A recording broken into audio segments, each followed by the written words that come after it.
이 시간 함께 나누실 하나님의 말씀 빌립보서 2장 5절부터 8절까지 있는 말씀입니다. 네, 함께 봉독하겠습니다.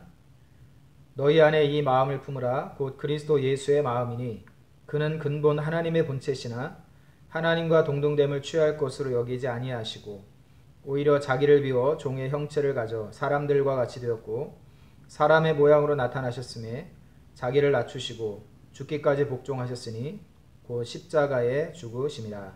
아멘. 네, 오늘 이 말씀을 가지고 비우는 신앙이라는 제목으로 함께 하나님 말씀 나누도록 하겠습니다. 요즘에 우리 초등학교 아이들이 가장 많이 보는 것 중에 하나가 바로 유튜버라고 합니다. 유튜브. 저희 집 아이들도 시간만 되면 재미난 영상들을 이렇게 찾아서 보는 그러한 모습을 종종 보는데, 그런 유튜브 영상들이 굉장히 다양한 형태의 영상들이 올라와 있는데 그 중에 굉장히 많은 사람들이 즐겨보는 그런 영상이 바로 먹방 영상이라고 해요. 먹는 것을 영상으로 찍어서 올린 것을 먹방이라고 하죠. 근데 이 먹는 것을 찍어서 올린 이 먹방 영상을 정말 많은 사람들이 보고 있다고 합니다. 그리고 이 먹방을 찍어서 올리는 그러한 사람들이 인기를 얻어서 돈을 꽤 많이 벌고 쏠쏠이 버는 사람들도 많이 있다고 하죠. 거기에 보면 정말 이해가 안 될 정도로 먹는 것을 어마어마하게 먹어대는 그런 사람들이 있어요. 혼자서 5인분은 아주 우습게도 먹고 10인분 이상씩 앉은 자리에서 쉬지도 않고 그것을 꾸역꾸역 먹는 그런 영상을 찍어서 올리는 사람들이 있습니다. 그들 중에는 정말 체형이 굉장히 날씬하고 호리호리한 여성도 있고 또 정말 산만한 덩치를 가진 그런 아주 덩치가 좋은 남자도 있고 한데, 가만히 보면 어떻게 저렇게까지 먹을 수 있을까 싶을 정도로 굉장히 많은 양을 먹는 그런 사람들이 있는 것을 보게 되죠. 그런데 한 의사가 이렇게 이야기를 했습니다. 현대인의 질병은 너무 많이 먹어서 생긴다라고 이야기를 했어요. 너무 많이 먹어서 그 먹는 그 에너지가, 칼로리가 다 소비가 되지 않고 몸 안에 쌓이다 보니까 이것이 점점 비만으로 가고 또 살이 찌고 비만이 생기다 보니까 몸의 어떤 균형이나 이런 것들이 자꾸만 흐트러지고 그러다 보니까 각종 질병과 성인병에 걸리는 그런 일들이 많아지고 있다는 거죠. 근데 더 큰 문제는 소아비만 환자들이 굉장히 많아지고 있는 추세라고 해요. 어른들이야, 성인들이야 비만이 있다라고 하는 것이 그냥 그러려니 하고 생각을 하겠지만 아주 어릴 때부터 이 비만에 걸려가지고 어릴 때부터 성인병에 걸리는 아이들이 많아지고 있다는 거죠. 음식을 먹는 것을 인스턴트 위주로, 패스트푸드 같은 음식을 위주로, 이렇게 튀김 종류의 그런 음식으로 그렇게 먹는 식습관을 가지고 있는 아이들이 이 비만이 생겨서 어릴 때부터 당뇨라든지 이런 각종 성인병에, 고혈압이라든지 이런 성인병에 걸리는 아이들이 늘어나고 있다고 해요. 그래서 이 의사는 말하기를 현대인의 질병은 너무 많이 먹어서 생기는 것이다. 그러니 적당히 비우는 것이 건강에 좋다라고 이야기를 했다는 거예요. 많은 사람들이 잘 먹고 살이 찌면 또 돈을 들여서 또 다이어트를 한다고 하고 돈을 들여서 운동을 한다고 하고 또 살을 빼려고 하죠. 가만히 보면 되게 사람들이 어리석어요. 적당히 먹고 적당히 유지하면 괜찮은데 실컷 먹고 잘 먹고 살이 찌니까 또다시 돈을 들여서 운동을 한다고 다이어트 식품을 먹는다고 하면서 살을 빼는 굉장히 어리석은 모습을 사람들이 가지고 있다는 거죠. 사람들이 이 비만의 문제를 해결하기 위해 혹은 이 건강을 위해서, 살을 빼기 위해서 단식원이라는 것을 찾는다고 해요. 단식원은 한마디로 먹는 것을 끊는 거예요. 아무것도 먹지 않는 거죠. 물만 마시고 1박 2일이든지 2박 3일이든지 아무것도 먹지 않으면서 그냥 지내는 것인데, 이 단식원에 있으면서 허기를 느끼고 배고픔을 느끼는 그런 과정을 통해서 오히려 몸이 건강해지는 그런 기분을 느끼고 돌아오는 경우가 많이 있다라고 이야기를 합니다. 적당히 비우는 것, 이것이 오늘날 이 시대를 살아가는 많은 사람들에게는 꼭 필요한 것이다라고 이야기할 수 있을 것 같습니다. 오늘 본문은 빌립보 교회 성도들을 향하여서 교회 안의 성도들이 신앙생활을 하면서 서로가 같은 뜻과 마음을 품고 같은 사랑을 가지고 하나 되기 위해서 어떻게 해야 할 것인가 라고 하는 것을 권면하고 있는 그러한 말씀이에요. 그래서 교회 하나됨과 연합을 위하여서 해야 할 일이 있는데 그것이 무엇이냐? 오늘 성경은 이렇게 이야기를 하고 있습니다. 5절의 말씀입니다. 너희 안에 이 마음을 품으라 곧 그리스도 예수의 마음이니. 교회 안의 성도들이 서로가 같은 마음, 같은 믿음, 같은 사랑을 가지고 연합과 하나됨을 잘 누리기 위해서 해야 될 것이 무엇이냐? 그것은 바로 예수 그리스도의 마음을 품는 것이다 라고 성경은 말씀을 하고 있어요. 그렇다면 예수 그리스도의 마음이 어떤 마음이냐? 물론 예수님께서 공생의 모습을 통하여서 사역을 통하여 가르침을 통하여 보여주셨던 다양한 모습들이 있어요. 근데 오늘 본문의 말씀에서는 이것 한 가지를 강조를 하고 있습니다. 6절의 말씀입니다. 그는 근본 하나님의 본체시나 하나님과 동등됨을 취할 것으로 여기지 아니하시고. 근본 하나님의 본체시나 라고 이야기를 하고 있어요. 예수 그리스도는 어떤 분이냐? 근본 하나님의 본체시다 라고 말씀을 하고 있어요. 여기서 근본이라고 하는 것은 원래, 애초부터 그런 뜻이죠. 원래는 애초부터는 하나님과 본체시다. 여기서 본체다 라고 하는 것은 본바탕이 같다, 본질이 같다라는 의미예요. 그러니까 예수 그리스도는, 이 땅에 오신 예수 그리스도는 인간의 몸을 입고 이 땅에 오셨지만 그러나 원래부터는 하나님과 똑같다, 하나님이시다, 하나님 그 자체시다 라고 이야기를 하고 있는 것이죠. 여러분, 예수님께서 이 땅에 오신 것을 우리는 성육신 이렇게 표현을 해요. 육신을 입고 이 땅에 오셨을 때 거룩한 모습으로 오셨다, 아마 그런 의미일 거예요. 거룩한 육신의 몸을 입고 이 땅에 오셨다. 그러나 이것은 인간적인 측면에서 표현한 것이지 하나님의 입장에서 보면 이 성육신은 성육신이 아니에요. 왜냐하면 하나님이 인간이 되신 것이기 때문에 이것은 가장 비참하게 된 상황이 된 것을 이야기하고 있는 것입니다. 여러분, 하나님이 인간이 되셨다라고 하는 것은 어떤 의미냐?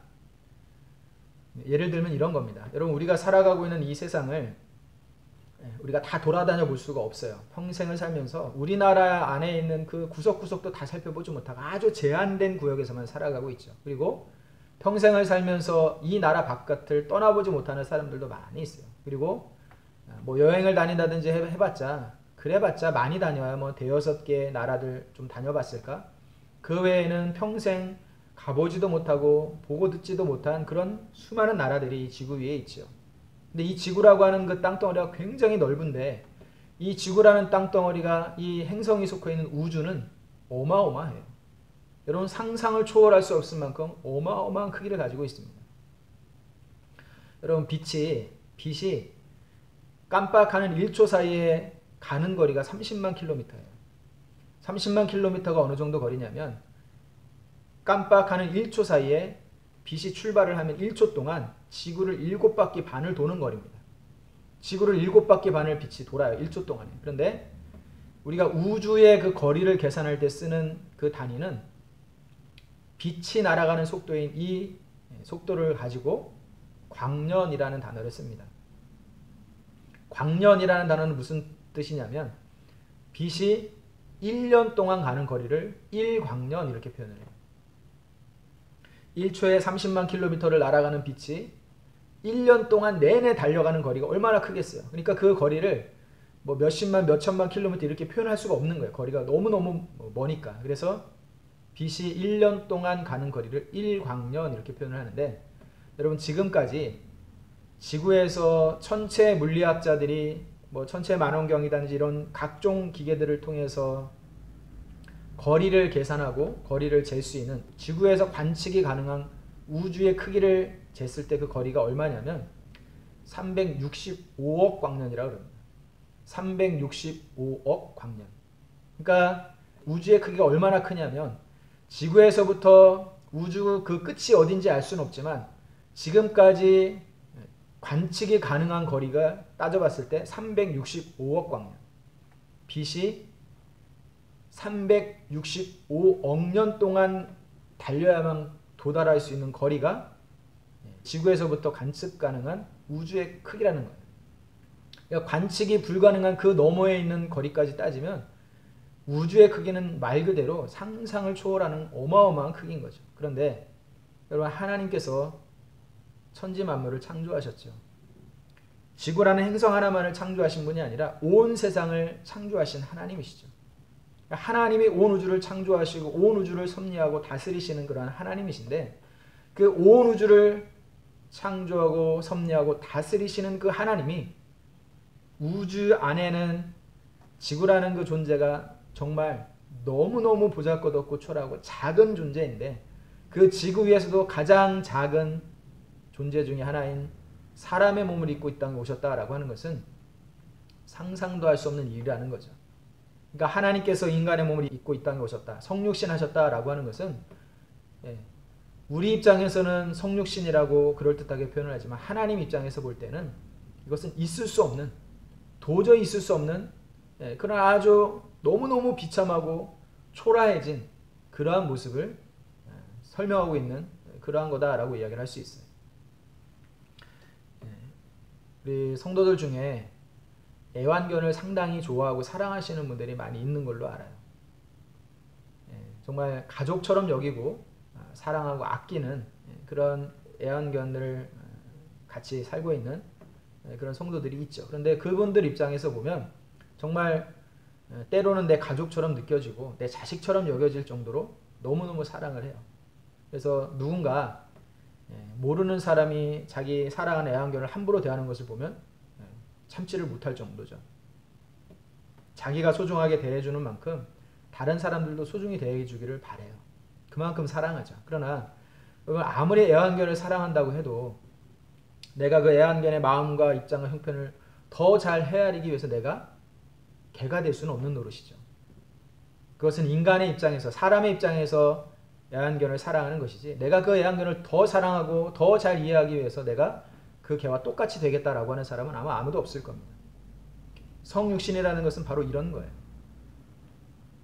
조금 더 엄밀하게 따지면 여러분, 사람이 바퀴벌레가 되는 것과 같은 그런 거 정도라고 생각하시면 될 것 같아요. 그 누구도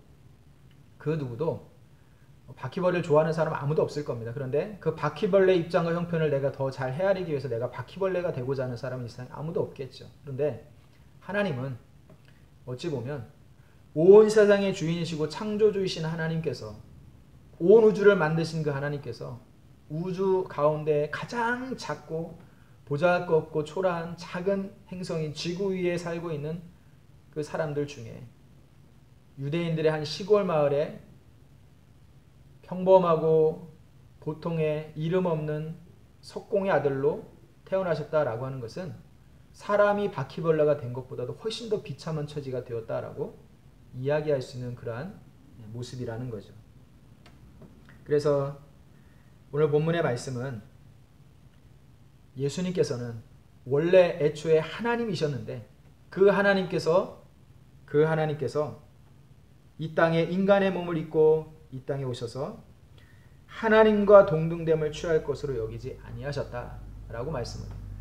원래는 근본이 하나님과 똑같은, 아니 하나님이신 예수 그리스도께서 하나님의 그 자리를 완전히 100% 포기하고 동등한 위치에 있지 않고 그것을 포기하셨다라고 오늘 성경은 말씀을 하고 있는 것입니다. 그래서 예수님께서는 어떤 분이시냐? 애초에 하나님이셨지만 그러나 자기를 비우시고 하나님의 하나님 되심을 완전히 포기하시고, 그리고 7절에 보니까 오히려 자기를 비워 종의 형체를 가져 사람들과 같이 되었다라고 말씀을 합니다. 종의 형체를 가져 사람들과 같이 되었다. 종의 형체를 가졌다. 이 말은 무슨 말이냐? 여러분, 가장 낮아지셨다라고 말씀을 하고 있는 겁니다. 예수님께서는 원래 하나님이셨지만 그러나 하나님의 그 하나님 되심을 포기하시고 종의 형체, 가장 낮아지신 모습으로 이 땅에 오셨다라고 말씀을 합니다. 여러분, 예수님은 유대인들에게 왕으로 오신 예수님, 그렇게 선포가 되고 있어요. 마태복음에서는 예수님을 왕으로 이 땅에 오신, 유대인의 왕으로 오신 예수님, 이렇게 표현을 하고 있죠. 왕으로 오셨어요. 만왕의 왕으로 오셨습니다. 온 세상의 모든 권세를, 죄의 권세, 악한 세상의 그 권세를 다 깨뜨리시는 그런 권세를 가지신 왕으로 이 땅에 오셨다라고 성경 말씀을 하고 있습니다. 그런데 왕으로 오신 예수님의 모습이 어떠했습니까? 가장 초라한 모습으로 이 땅에 오셨다라고 말씀을 하고 있죠. 예수님이 이 땅에 오실 때에 예수님은 유대의 한 시골 마을에서 태어났다라고 이야기를 합니다. 베들레헴이라고 하는 그런 시골 마을에서 태어났죠. 그런데 이 베들레헴이라고 하는 그 마을은 유대 지역의 사람들에게 그렇게 알려지지 않은 촌구석, 이렇게 표현할 수 있어요. 그리고 예수님께서 어린 시절을 살았던 나사렛이라고 하는 동네도 역시 마찬가지로 유대인들 사회에서는 나사렛이라고 하면 시골뜨기라고 하는 생각을 딱 떠올릴 만큼 시골 마을에 불과한 그런 동네였다라고 이야기를 합니다. 그 시골에 이름이 알려지지 않은 평범한 그런 목수, 성경에서는 목수, 우리 성경에서는 목수라고 표현하고 있지만 아마도 석공이었을 가능성이 많죠. 목수이거나 석수이거나 요셉이라고 하는 아버지가 이 석수, 목수로서 평범하게 살고 있었던 사람이었는데 그 목수의 아들, 석수의 아들로 예수님이 태어나셨다라고 말씀을 해요. 무엇 하나 특별하지 않고 무엇 하나 두드러질 것 없는 모습으로 이 땅에 오셨다라고 말씀을 하고 있죠. 오히려 시골뜨기 평범한 목수의 아들, 속수의 아들로 너무나 초라한 모습으로 이 땅에 오셨다. 그런데 그 예수님을 성경은 왕으로 오신 예수님 이렇게 표현을 하고 있습니다. 왕으로 오신 예수님답게 걸맞게 화려한 궁정에서 태어나신 것도 아니고 또 왕의 아들, 귀족의 아들로 태어나신 것도 아니고 시골 마을에 평범하고 보잘것없고 이름 없는 그런 목수의 아들로 이 땅에 태어나신 것이 바로 예수님이다라고 말씀을 합니다. 뿐만 아니라 예수님은 동정녀의 몸에서 태어나셨다라고 말씀을 하고 있죠.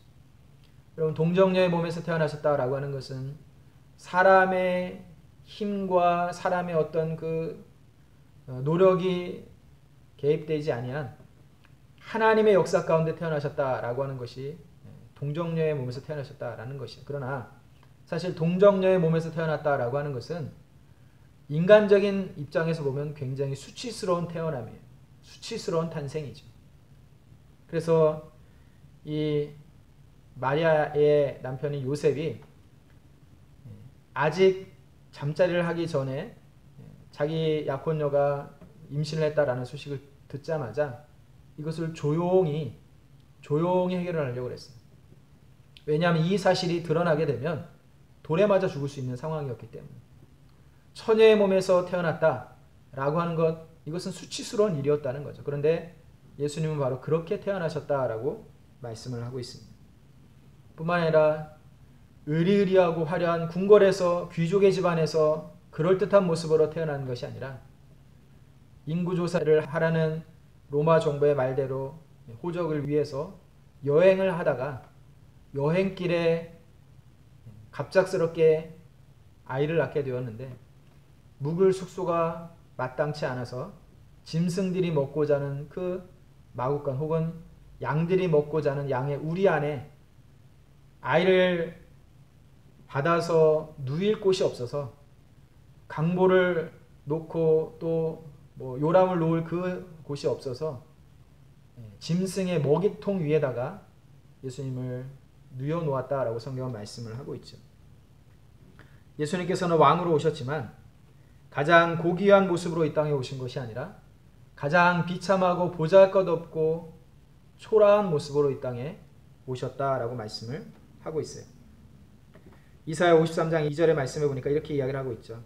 그는 고운 모양도 없고 또 풍채도 없고 흠모할 만한 아름다운 것이 아무것도 없는 모습이다 라고 메시아에 대해서 이렇게 표현을 하고 있어요.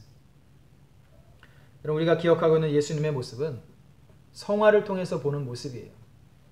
성화를 통해서 보는 예수님의 모습은 긴 생머리에 부드러운 구렛나룻을 기르고 또 선한 눈매에 달걀형의 아주 매끈한 얼굴형의 인자한 모습을 가지고 있는 예수님의 모습이죠. 그러나 여러분, 성경의 표현대로라면 그 메시아는 볼품이 없고 고운 모양도 없고 풍채도 없고 흠모할 만한, 사람들이 보고 흠모할 만한 아름다운 모습이 전혀 없는 모습으로 이 땅에 오셨다라고 말씀을 하고 있어요. 그 말씀대로라면 우리가 기억하고 있는 예수님의 그 인자하고 부드러운 성화의 모습은 아닐 거라는 거죠.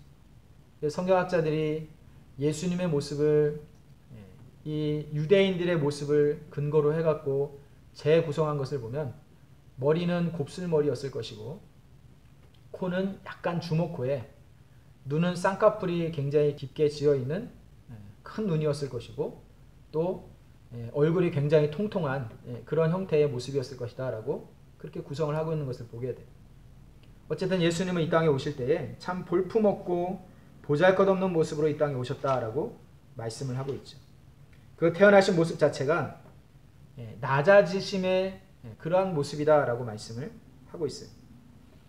근데 유대인들은 예수님께서 사역을 하시는 동안에 예수님을 신성모독죄로 종종 고발을 하고 이것을 죄명으로 삼아서 예수님을 십자가에 매달려 죽게 했죠.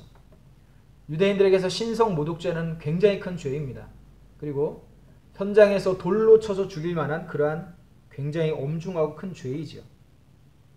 예수님은 아버지와 나는 하나다, 나는 하나님의 아들이다 라고 스스로 말씀을 하셨어요. 그래서 유대인들 중에 바리새인과 서기관과 제사장들 같은 그러한 사람들이 예수님의 그 이야기를 듣고 굉장히 격분해서 신성모독죄를 짓는 자다라고 그렇게 이야기를 하면서 예수님을 죽이려고 모의를 했습니다. 그런 예수님이 어떻게 낮아지셨느냐? 여러분, 예수님은 아버지와 나는 하나다, 나는 하나님의 아들이다, 인자다라고 말씀을 하셨지만, 그러나 예수님은 강한 자 앞에 비굴하지 않으셨고 약한 자 앞에는 항상 낮아지고 겸손한 모습으로 사셨다라고 성경은 말씀을 하고 있습니다. 유대인들 사회에서 힘이 있고 권력이 있고 존중받고 인정받았던 사람들을 향하여서는 하나님의 말씀을 가지고 그들의 위선을 날카롭게 날석에 비판을 했지만, 그러나 유대인 사회에서 소외되고 가난한 사람들, 또 손가락질 받고 비웃음을 받았던 그러한 사람들을 향하여서는 한없이 그들을 긍휼히 여기시고 그들과 똑같은 입장에 서서 그들과 함께 하셨던 분이 바로 예수님이다 라고 말씀을 하고 있죠. 우리가 배워야 할 것은 바로 예수님의 낮아지심입니다. 우리가 충분히 목에 힘을 줄 수 있는 위치, 혹은 목에 힘을 주고 어깨에 힘을 줄 수 있는 그런 상황에 있다 할지라도 그렇게 행하지 않는 것, 이것이 우리에게 너무너무 필요하다는 거예요. 이 세상은 강한 자 앞에서는 약하고 약한 자 앞에서는 한없이 강한 그러한 세상이지요. 우리 자녀들이 아르바이트를 할 때 가장 많이 하는 그런 그 업종이 바로 편의점이라고 합니다. 편의점 아르바이트를 학생들이 가장 많이 한다고 해요. 쉽게 구할 수 있고 또 시간을 조절하기가 쉽고 이렇기 때문에 편의점 알바를 학생들이 굉장히 많이 한다고 하는데, 편의점 알바생들이 공통적으로 하는 가장 힘들고 어려운 점이 뭐냐라고 하는 것을 물었을 때 대답한 공통적인 대답이 뭐냐면, 손님이 너무 함부로 말하고 자기를 대할 때 너무 힘들고 어렵다는 거예요. 나이 든 사람이라고 들어와가지고 반말을 막 심하게 하고 하대를 하고 이럴 때 굉장히 인격적으로 모욕감을 느끼는 경우가 많이 있다라고 이야기를 합니다. 뭐 술에 취해서 이렇게 뭐 좀 행패를 부리고 소란스럽게 하는 사람은 술에 취해서 그랬거니 이렇게 하겠지만, 멀쩡하게 맨정신에 들어와서 나이 좀 어리다고 막 함부로 반말을 막 찍찍하고 굉장히 그렇게 함부로 대할 때, 하대할 때 인격적인 모욕감을 많이 느낀다라는 이야기를 하는 것을 들었어요. 또 식당에서 일하는 종업원들을 함부로 대하는 손님들이 굉장히 많이 있다고 하죠. 이름을 부른다든지 야라고 부른다든지 뭐 숟가락이나 이런 걸 막 두드리면서 막 이렇게 부른다든지 이렇게 그렇게 대하는 사람들이 많이 있는 것을 볼 때 굉장히 이 모욕감을 많이 느낀다라고 이야기를 해요. 여러분, 손님은 왕이다 라고 이야기를 하죠. 그러나 손님은 왕이다 라는 말이 손님은 무례하게 굴어도 되고 함부로 해도 된다 라는 말이 절대로 아닙니다. 똑같은 왕이라고 할지라도 언어적으로 폭력을 함부로 행하는 그러한 왕은 절대로 존중받을 수 없습니다.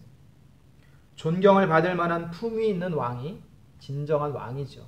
그러니까 손님은 왕이다 라고 하는 것은 그 손님이 얼마나 품위 있게 손님 행세를 하느냐에 따라서 왕 같은 대접을 받을 수 있게 되는 것이고, 함부로 대하고 무례하게 대하는 사람은 폭력적인 사람으로 왕은 왕이 돼 멸시받는 혹은 비웃음을 사는 그런 왕처럼 대우를 받을 수밖에 없는 것이죠. 우리 예수 믿는 사람들이 예수님의 낮아지심을 우리가 보고 배워야겠죠.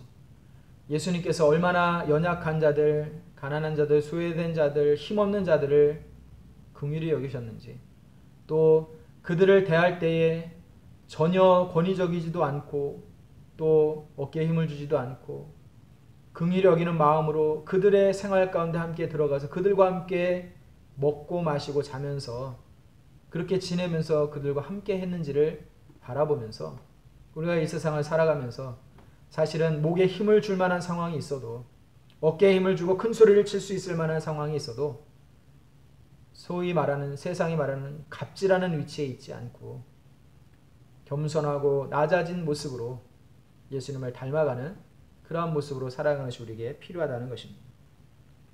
뿐만 아니라 오늘 말씀에 보면 8절의 말씀에 사람의 모양으로 나타나셨음에 자기를 낮추시고 죽기까지 복종하셨으니 곧 십자가에서 죽으심이라 라고 말씀을 합니다. 예수님은 끝까지 하나님의 뜻에 순종한 사람이었다라고 이야기를 합니다. 성경이 말하는 십자가의 길은 결코 쉽지 않은 길이었어요. 예수님조차도 순종하기가 쉽지 않은 그러한 길이었죠. 많이 기도하신 이후에도 할 수만 있으면 이 십자가가 내게서 지나가기를 원합니다 라고까지 고민하며 이야기할 만큼 그 십자가의 길은 결코 쉽지 않은 길이었다라고 말을 합니다. 그러나 할 수만 있으면 지나갔으면 좋겠지만, 그러나 내 뜻대로 마시고 아버지의 뜻대로 하옵소서라고 결국 그 십자가를 지고 골고다의 길을 걸어가셨던 것이 예수님의 모습이었다라고 말씀을 하고 있습니다. 우리가 살아가면서 내 뜻과 내 계획대로 되는 일들이 얼마나 있겠는가 생각해보면 그렇게 많지 않은 것 같아요.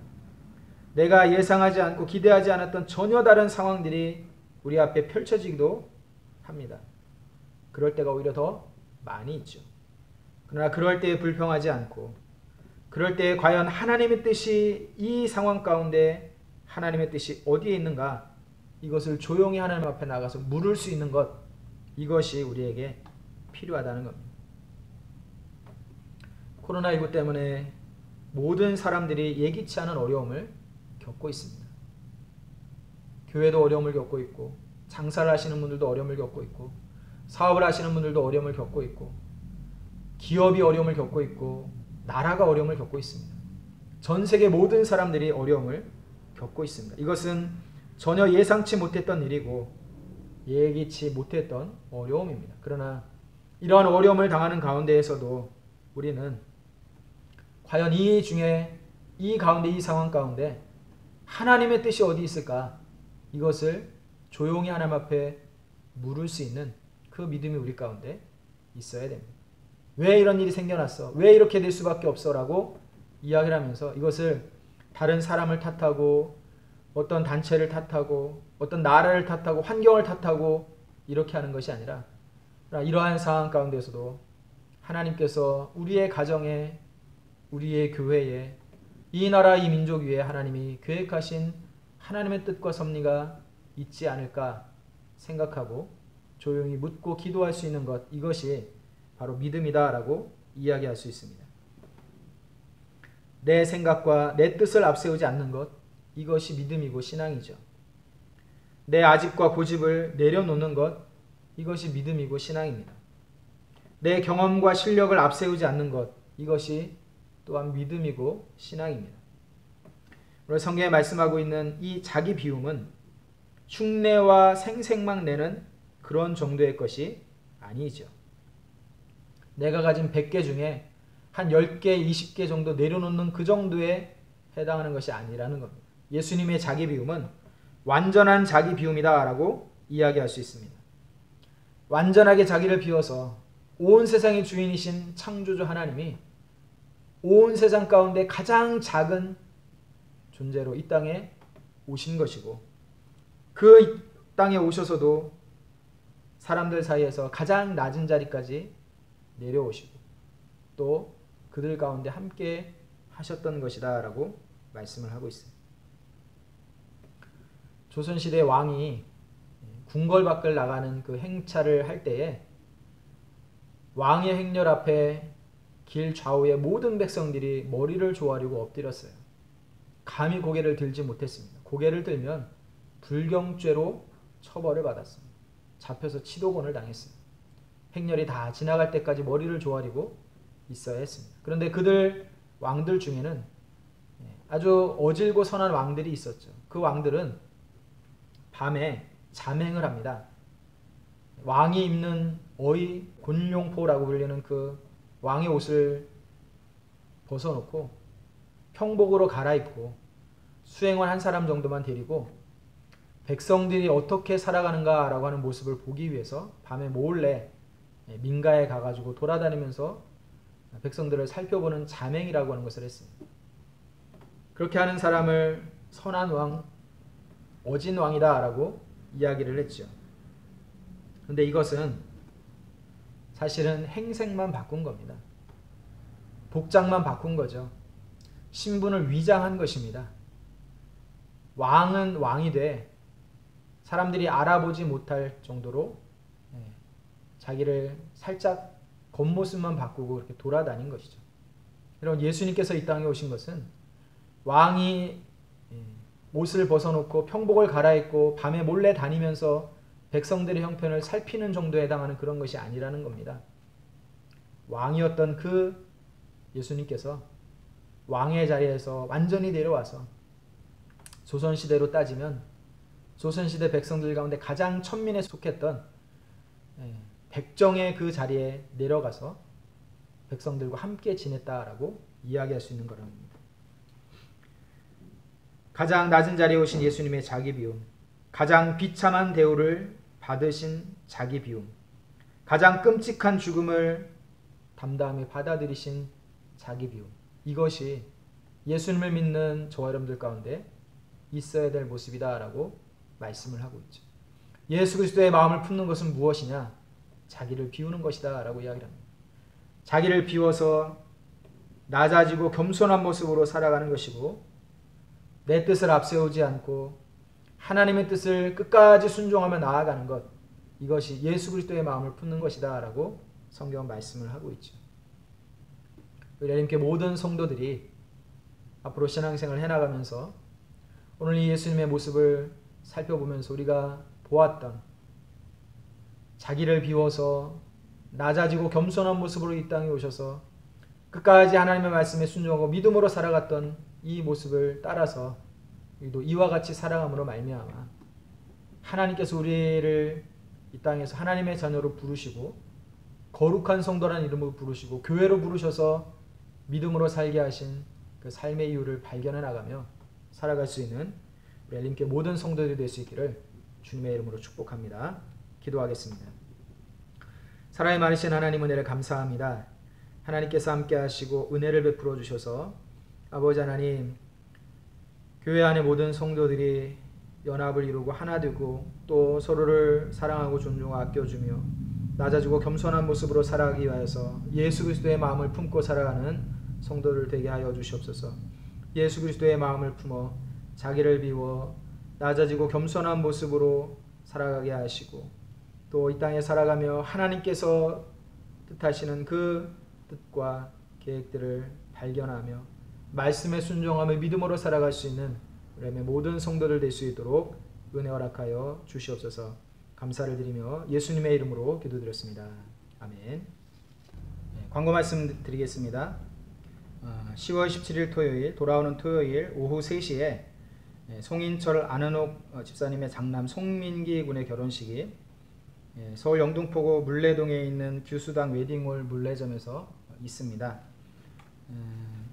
교회에서 1시에 출발을 하도록 하겠습니다. 그래서 함께 가셔서 축하해 주실 분들은 교회에서 1시까지 교회로 모여주시기를 바라고, 우리 구역장님들께서는 혹시 가실 분들이 있는지 인원을 파악을 해서 저에게 알려주시면 감사하겠습니다.